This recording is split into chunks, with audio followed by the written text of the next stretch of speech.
Okay, so I just pray that we can hear it. I want some nasty. Are we having fun yet? If you guys know anything about Ken 5, man, they are absolutely terrible when it comes to their audio. Oh my God.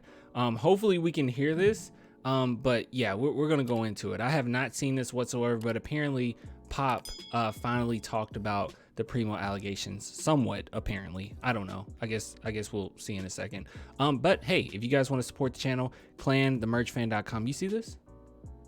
Beautiful game, baby. Beautiful game. But anyways, yeah, if you guys want to support right now, thus far, I only have 3 of the hoodies, but I'm going to be adding more on as we go. And I got a new design coming out pretty soon, and I'm super excited about it. So if you guys want to support, please do. Link in the description there. All right, so let's go ahead and watch this. So Greg Popovich, let's see what he has to say. Honestly, I think that he's not going to be able to say a lot, but we'll see what we get out of it. I know a lot of people, or quite a few people, are kind of upset with the fact that I'm covering this so much. Keep in mind that I went live. It was like a 2-hour stream, I believe, and it was just chopped up clips from that of people that didn't watch the live. So I know it's a lot of videos, but you got to keep in mind, in my perspective, when it comes to the Josh Primo situation, this is a big deal. And this is what I'm kind of, at least in the Spurs community wise, this is why I'm invested in. Obviously, we're still talking about the Spurs. We talked about Grant Williams. We talked about the post about Jeremy Sohan. Like, obviously, I'm still going to talk like Spurs outside of this, but this is a big deal. And if we want to act like it's not, I don't know what to tell you. So I do have an opinion on it. Did a 2-hour stream and just chopped up quite a few clips from that for people that don't watch the live streams. But yeah, I just want to get that out there. So let's see what Greg Popovich has to say about it.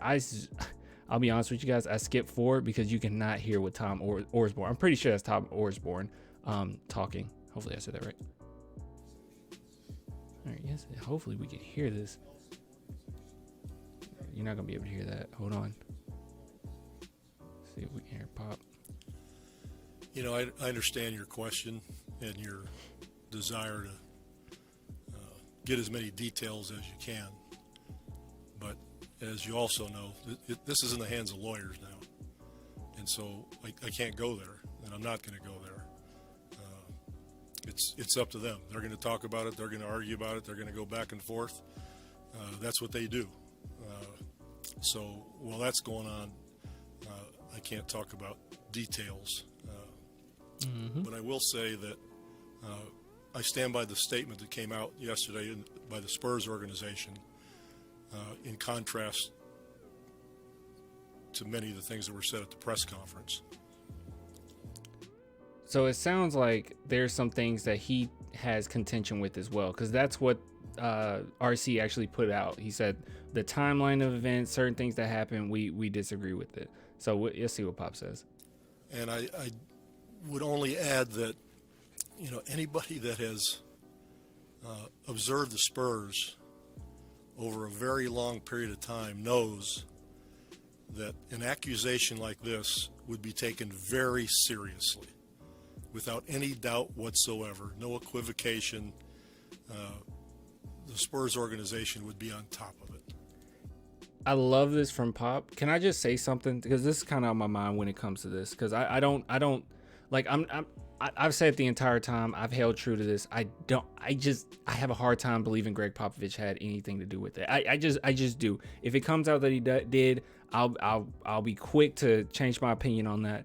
But as it stands right now, I don't think he did. But this is what I do find interesting, and I just want to throw this out there, okay? The lawyer and the accuser both said that they don't believe RC or Greg Popovich knew anything about it. Okay, so I think it's important to at least keep that in mind, if that's true. And them saying that and prefacing saying, hey, they didn't know. Thus far, the ones that's been the most adamant about this not being true, or at least, you know, having some contention with it, is Greg Popovich and RC Buford. So I take that with however you want to take it, but I don't know. That's just something I've noticed. And I'm absolutely confident that the men and women on the managerial staff that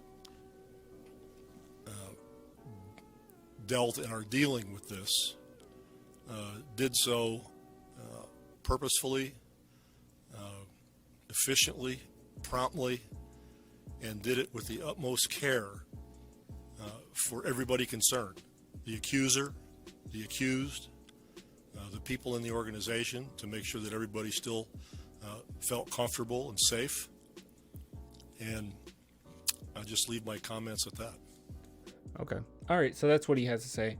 My opinion on it is Greg Popovich, I think he's genuine. You guys know I absolutely love Greg Popovich. He seems like he has super high character. Every single person that leaves San Antonio, even the people that talk trash about him, they do say that Popovich is the real deal as far as his character, no matter what. So I just want to throw that out there. I never thought that Pop had anything to do with any of this. As far as the accuser is concerned, in my opinion, at least right now, like where I see all the things that came out thus far, it just seems as if it's something a little suspect. Okay. I think the main thing that I'm kind of pointing to is right now not only Primo's response, but Primo's lawyer response. It's really strange. The whole thing with what probably happened, I mean, even throwing this out there, what probably happened is you could see it through his shorts. That's a weird defense to me. I just think that that's a little strange, but I do just want to throw this out there. The fact that Greg Popovich, he's adamant that the San Antonio Spurs, at least from what he's saying right here, this is what I'm gathering. Okay. I can make an inference from this, that he doesn't believe that the Spurs did anything wrong as far as trying to handle the situation. RC Buford also said that, but then you got to add on top of that the accuser says Popovich and RC didn't know anything, or at least that's their assumption too. So this is going to get really wild. We're going to know way more about this in the future, but right now, thus far, I absolutely love this response from Greg Popovich. He still has a lot of faith in the San Antonio Spurs front office, and rightfully so, right? He created the culture essentially, and the Spurs have been a Class A organization. So we'll wait and see. Also, can I just say this? And I've said this in another video as well. The whole thing with Brian Wright, I don't think you just jump up and fire Brian Wright. It has to be something where it's concrete and, quite a bit of evidence as far as like text messages, emails, something that shows that he did not do anything. Like he did not care whatsoever. I think it has to be something like that. But a lot of people that are up in arms about fire him right now. A lot of these people, at least from what I've noticed, have been the same people that wanted him fired anyways.